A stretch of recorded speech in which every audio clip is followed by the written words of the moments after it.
Cash flow from operating activities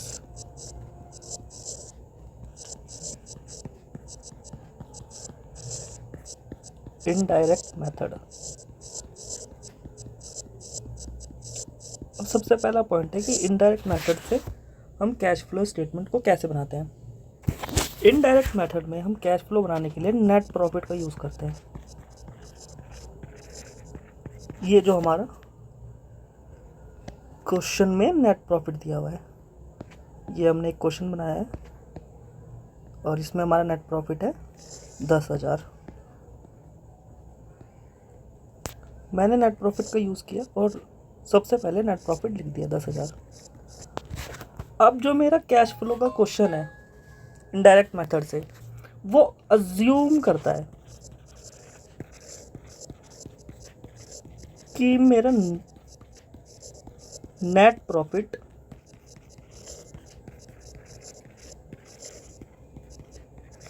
जो है और जो मेरा कैश फ्लो है वो बराबर है।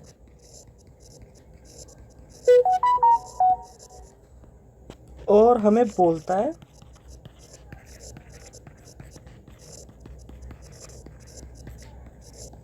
अगर कोई डिफरेंस है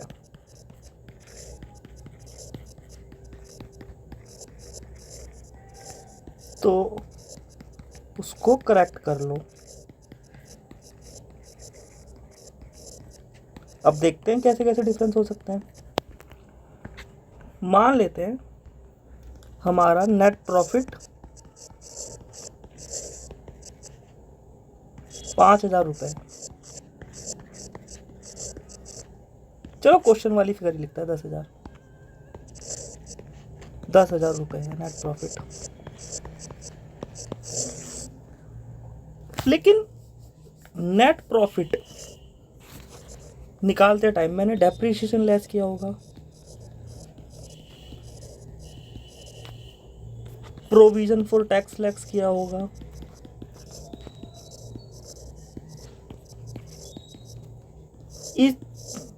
ये जो होते हैं दोनों आइटम या इसके अलावा और भी जो आइटम्स होते हैं उसमें तो कैश ना तो हमारा कभी कम होता है ना कभी कैश ज़्यादा होता है। तो इन आइटम्स की वजह से मेरा नेट प्रॉफिट तो कम है, लेकिन एक्चुअल में मेरा जो कैश फ्लो होगा वो तो ज़्यादा होगा इससे। जैसे हम कैश बुक करते थे, कैश बुक में हम दो बुक्स को कंपेयर करते थे, एक अपनी कैश बुक को और एक अपनी पासबुक को। अगर कोई ऐसी इनकम होती थी जो हमने कैश बुक में दिखा दी है पासबुक में नहीं दिखाई है तो हम उसको प्लस माइनस करके एडजस्ट करते थे। सेम ऐसे ही हमें कैश फ्लो में भी करना है। एक हमें कैश फ्लो को देखना है और एक हमें नेट प्रॉफिट को देखना है। फिर उसके बाद जो एडजस्टमेंट होगी वो हम उसके थ्रू करेंगे। अब जैसे ये मेरा क्वेश्चन है, मेरे क्वेश्चन में नेट प्रॉफिट 10,000 रुपये है। सबसे पहले मैंने नेट प्रॉफिट लिख दिया 10,000। उसके बाद मैंने जब चेक करा तो मेरे को दिखा ओहो मेरे जो P&L अकाउंट है उसमें तो डेप्रिसिएशन भी है, लेकिन डेप्रिसिएशन तो एक नॉन कैश आइटम है। डेप्रिसिएशन की वजह से तो कैश फ्लो में कभी इम्पैक्ट आता ही नहीं। तो मैं क्या करूँगा, अपने डेप्रिसिएशन को ऐड कर दूंगा ताकि मेरा कैश फ्लो और ताकि मेरा कैश फ्लो के बराबर आ जाए मेरा नेट प्रॉफिट। उसके बाद मैंने दोबारा देखा अपने इनकम स्टेटमेंट को कि कोई ऐसे आइटम तो नहीं जो ऑपरेटिंग या फाइनेंसिंग की हो, इन्वेस्टिंग या फाइनेंसिंग की हो। तो मैंने देखा गेन आ रहा है एक मशीन पे, सेल ऑफ मशीन का। अब ये जो गेन है ये तो इन्वेस्टिंग में जाना चाहिए, तो मैंने इसको यहाँ से लेस कर दिया क्योंकि ये पार्ट है इन्वेस्टिंग का। उसके बाद मैंने देखा अच्छा हमारे पास एक प्रोविज़न फॉर टैक्स भी है 10,000 रुपये का, वो भी मैंने ऐड कर दिया। उसके बाद मैंने देखा एक कि मैंने डिवेंचर को इंटरेस्ट पे किया है, वो इंटरेस्ट पे तो मैंने जो किया है वो फाइनेंसिंग का पार्ट है, जो मेरे नेट प्रॉफिट को कम कर रहा है। तो मैंने इसको दोबारा से इंक्रीज कर दिया ताकि मेरा कैश फ्लो ऑपरेटिंग वाला और नेट प्रॉफिट बराबर आ जाए। ये सारे एडजस्टमेंट करने के बाद मेरा जो ऑपरेटिंग प्रॉफिट है वो 20,000 रुपये आ गया। इसके बाद ऐसा हो सकता है कि जो मैं नेट प्रॉफिट लिख रहा हूँ और जो कैश फ्लो हो वो अभी भी बराबर ना हो। अब ऐसा क्यों हो सकता है? मैं नेट प्रॉफिट में क्या लिखता हूँ? सेल्स, परचेज, एक्सपेंसेस, ये सारी चीज़ें मैं नेट प्रॉफिट में लिखता हूँ, मतलब P&L अकाउंट में, जिसके बाद मेरा नेट प्रॉफिट आता है। लेकिन जो मेरा इसके अपोजिट कैश फ्लो है, इसमें मैं क्या लिखता हूँ? कलेक्शन फ्रॉम डेटर, डेटर से कितने पैसे मिले, collection from debtor, cash cell, cash में मैंने कितनी सेल करी, कैश परचेज, कैश में मैंने कितनी परचेज करी, कैश में कितने एक्सपेंस किए, टैक्स मैंने कितना पे किया, ये सारे मैं कैश फ्लो में लिखता हूँ। अब ऐसा हो सकता है कि कोई मेरा लास्ट ईयर का डेटर हो जिसने मुझे इस साल पैसे दे दिए। कोई मेरा 22-23 का डेटर था जिसने मुझे 23-24 को पैसे दे दिए, मान लेते हैं 10,000 रुपये। अब जो मुझे इसने 10,000 रुपये दिए हैं, ये मेरे P&L अकाउंट में तो नहीं रिकॉर्ड हुए होंगे। ये तो P&L अकाउंट में रिकॉर्ड हुआ ही नहीं होगा ना। रिकॉर्ड क्या हुआ होगा? मेरे 22-23 के P&L अकाउंट में मैंने सेल दिखाया होगा और डेटर दिखाया होगा बैलेंस शीट में 10,000 रुपये का। लेकिन मैं जिस साल का कैश फ्लो बना रहा हूँ 23-24 का, उसके P&L अकाउंट में तो ये 10,000 रुपये जो मेरे को कलेक्ट हुए हैं 22-23 के डेटर से, वो तो दिखे ही नहीं होंगे। लेकिन ये 10,000 रुपये जो मेरे को 23-24 में मिले हैं, उसकी वजह से मेरे बैलेंस शीट में एक इम्पैक्ट आया होगा कि मेरा डेटर 10,000 रुपये से कम हो गया होगा और कैश 10,000 रुपये से बढ़ गया होगा। अब जो ये मेरा कैश 10,000 रुपये से बढ़ गया, ये तो मेरा कैश फ्लो हो गया। अब इस कैश फ्लो को मुझे कहीं ना कहीं तो दिखाना होगा। तो मैं क्या करूँगा? अब देखिए, इसकी वजह से मेरा क्या हुआ है? मेरा डेटर कम हो गया है। लास्ट ईयर मेरा डेटर था 10,000, इस साल मेरा 10,000 रुपये से डेटर कम हो गया, 0 हो गया। तब जब मेरा डेटर कम हो गया तो इसका मतलब सीधा सीधा मेरे को कैश मिला होगा। जब ही ना मेरा डेटर कम हुआ है तो मैं इसको ऐड करूँगा। हमने फॉर्मूले में यहाँ लिखा भी है कि जब भी कोई एसेट कम होगा तो हम उसको ऐड करेंगे, क्योंकि हमारा कैश फ्लो तो हो गया बट हमारे नेट प्रॉफिट में उसका कोई इम्पैक्ट नहीं आया। ऐसे ही हम एक बारी जो करंट एसेट के इंक्रीज होने का भी एग्जांपल ले लेते हैं। मान लीजिए हमारा कोई डेटर था लास्ट ईयर का, लास्ट ईयर 22-23। एक हमारा डेटर है करंट ईयर का 23-24, और हमारा ये नेक्स्ट ईयर है 24-25। इस साल का हम कैश फ्लो बना रहे हैं। हमने कोई सेल की थी 22-23 में। सेल करते टाइम हमने एंट्री करी डेटर डेबिट टू सेल, मान लेते हैं 10,000।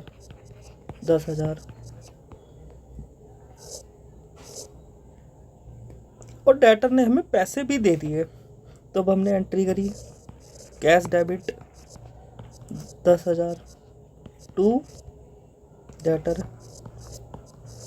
10,000। हर हमारे P&L अकाउंट में ये गया cell 10K, net profit 10K, और बैलेंस शीट में डेटर 0, कैश 10K। क्योंकि हम बैलेंस शीट पूरी नहीं बना रहे हैं तो यहाँ पर हम एक्सट्रैक्ट लिख देंगे। एक्सट्रैक्ट का मतलब बैलेंस शीट का छोटा पोर्शन। अब आ जाइए हम 23-24 में। 23-24 में मान लीजिए हमने सेल करी 50,000 की, 50 के। अब हमने क्या किया भाई, हमें डेटर ने सिर्फ 40,000 रुपये दिए। जब हमने डेटर ने 40,000 रुपये दिए तब हमने एंट्री क्या करी होगी, कैश डेबिट 40 के टू डेटर 40 के। जब हमने P&L अकाउंट बनाया होगा तो सेल तो पूरी दिखाएंगे हम, सेल 50 के, नेट प्रॉफिट 50 के, और बैलेंस शीट में डेटर 10 के, कैश 40 के, टोटल 50 के, और यहाँ भी लिख देंगे एक्सट्रैक्ट। ये जो मेरा डेटर है, अब ये तो मेरे को पेमेंट नेक्स्ट ईयर करेगा ना। जब ये मेरे को नेक्स्ट ईयर पेमेंट करेगा तो नेक्स्ट ईयर की मेरी जो बैलेंस शीट होगी उसमें डेटर हो जाएगा 0 और कैश हो जाएगा 10 के। ये जो मेरा फ्लो आ रहा है 10,000 का, ये मेरा कैश फ्लो आ रहा है 24-25 में। ये मेरा कैश फ्लो 23-24 का तो है ही नहीं, इसलिए मेरे को ये डेटर को यहां से लेस करना होगा, करंट ईयर से लेस करना होगा, जिस ईयर की मैं कैश फ्लो बना रहा हूं। देखिए मैंने अपने क्वेश्चन में डेटर को लेस किया है, इंक्रीज इन डेटर लेस 20,000। ये देखिए मैंने आपको एग्जाम्पल के तरह सिखाया भी है कि क्यों लेस हो रहा है। ये यहाँ डेटर 0 था लास्ट ईयर में, करंट ईयर में डेटर आके वो कितना हो गया हमारा 10 के, इंक्रीज हो गया है 10,000 से।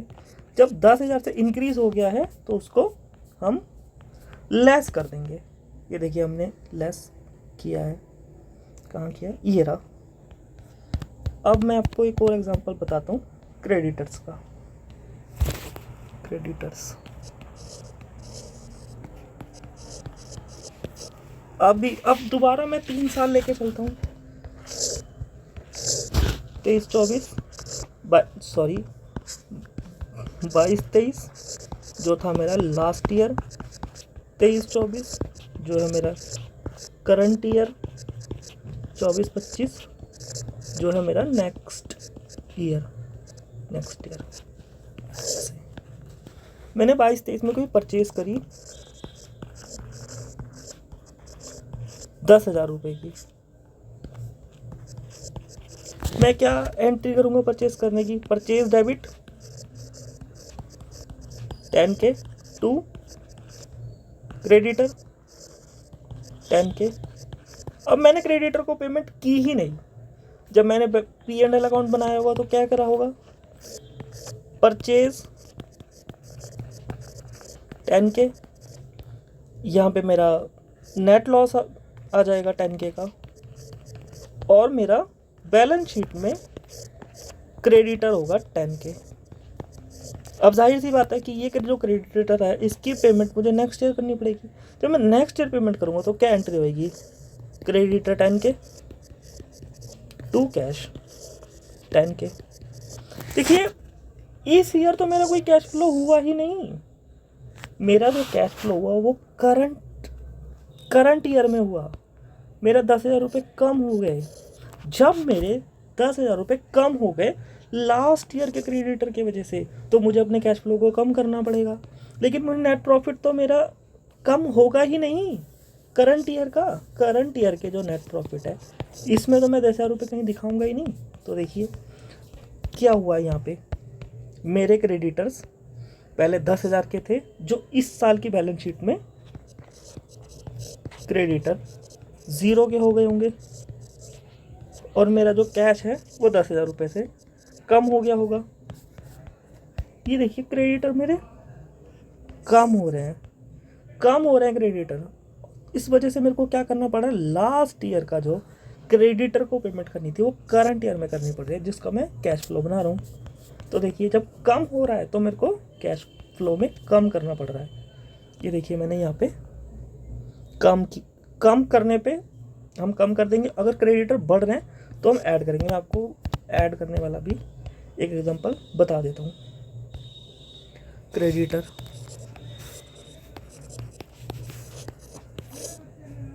2 साल, लास्ट ईयर और करंट ईयर,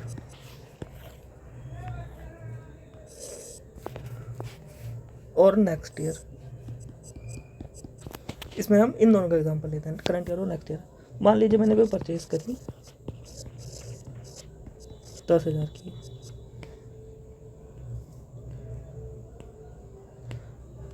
मैंने परचेज करते टाइम एंट्री डाली purchase debit 10K to creditor,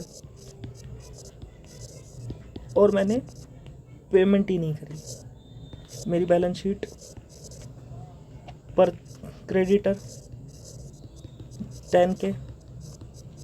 अब ये जो क्रेडिटर है इसकी पेमेंट मुझे नेक्स्ट ईयर करनी पड़ेगी। जब मैं नेक्स्ट ईयर पेमेंट करूँगा तो एंट्री क्या आएगी, creditor debit to cash 10K, balance sheet creditor 0, cash negative में 10K। अब देखिए मेरा कैश फ्लो जो है परचेज की वजह से नेक्स्ट ईयर कम हो रहा है। जब मेरा क्रेडिटर नेक्स्ट ईयर में, जब मेरा कैश फ्लो नेक्स्ट ईयर में कम हो रहा है, इस ईयर तो मेरा कैश फ्लो कम हो ही नहीं रहा है। और जो मेरा नेट प्रॉफिट है वो परचेज करने की वजह से कम हो गया होगा, क्योंकि यहाँ मैं परचेज दिखाता हूँ, यहाँ मैं सेल दिखाता हूँ। जो purchase minus cell minus purchase करने के बाद मेरा नेट प्रॉफिट आता है, ये नेट प्रॉफिट कम हो चुका है परचेज करने की वजह से। बट कैश फ्लो तो मेरा कम नहीं हुआ ना करंट ईयर में, करंट कैश फ्लो तो मेरा नेक्स्ट ईयर कम हो रहा है। तो मैं इसको ऐड कर दूंगा। ये मैंने यहाँ पे ऐड किया इंक्रीज इन क्रेडिटर्स को, क्योंकि मेरा इसका जो कैश फ्लो का, क्योंकि ये जो मेरा कैश फ्लो है 35,000 का, ये नेक्स्ट ईयर कम होगा। अब मैं आपको एक बार टैक्स पेड के बारे में बता देता हूँ।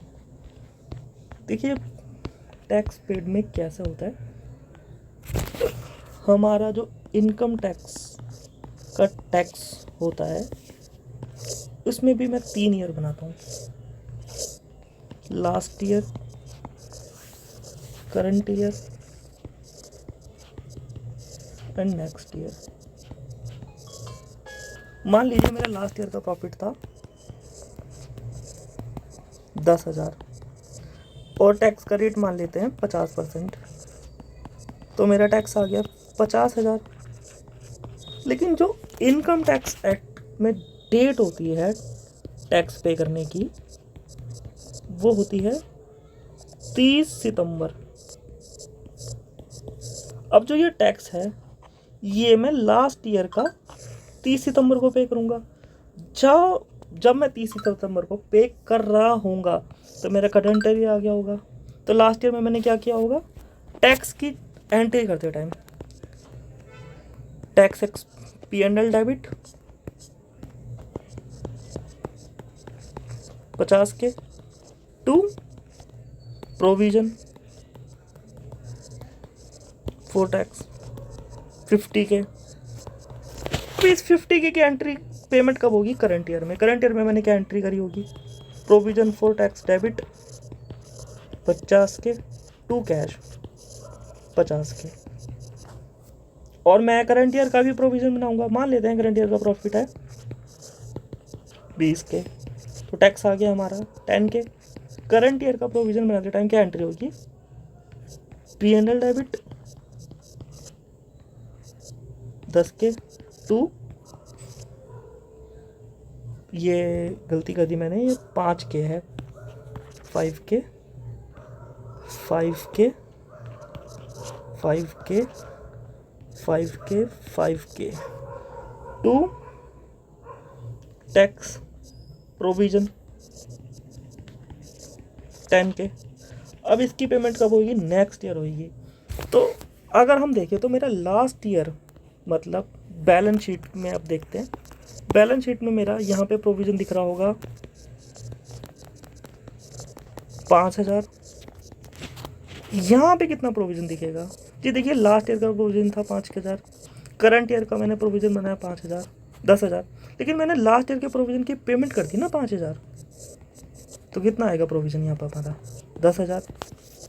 अब देखो प्रोविज़न मेरा लास्ट ईयर का था 5,000, जो मेरे PNL के लास्ट ईयर के कम करा था 5,000 रुपये से, लेकिन इसका जो कैश बुक में इम्पैक्ट आ रहा है वो करंट ईयर में आ रहा है। इसी तरीके से मेरा क्वेश्चन पे आप आते हैं एक बारी। मेरे क्वेश्चन में जो मेरा प्रोविज़न है करंट ईयर का 31 मार्च का, वो 10,000 रुपये है। इसकी पेमेंट कब होगी? 30 सितंबर 23 को होगी। और जो लास्ट ईयर का प्रोविज़न था उसकी पेमेंट कब होगी? 30/9/22 को होगी। जो मैंने पेमेंट की है वो ये की है लास्ट ईयर के प्रोविज़न की 5,000। तो मेरे को टैक्स पेड कितना है मेरा? 5,000। ये रहा मेरा टैक्स पेड। ये मेरे कैश फ्लो को इम्पैक्ट कर रहा है। ये तो जस्ट एक प्रोविज़न है जो मुझे ऐड करना पड़ रहा है, क्योंकि मेरा कैश फ्लो तो कम हुआ ही नहीं।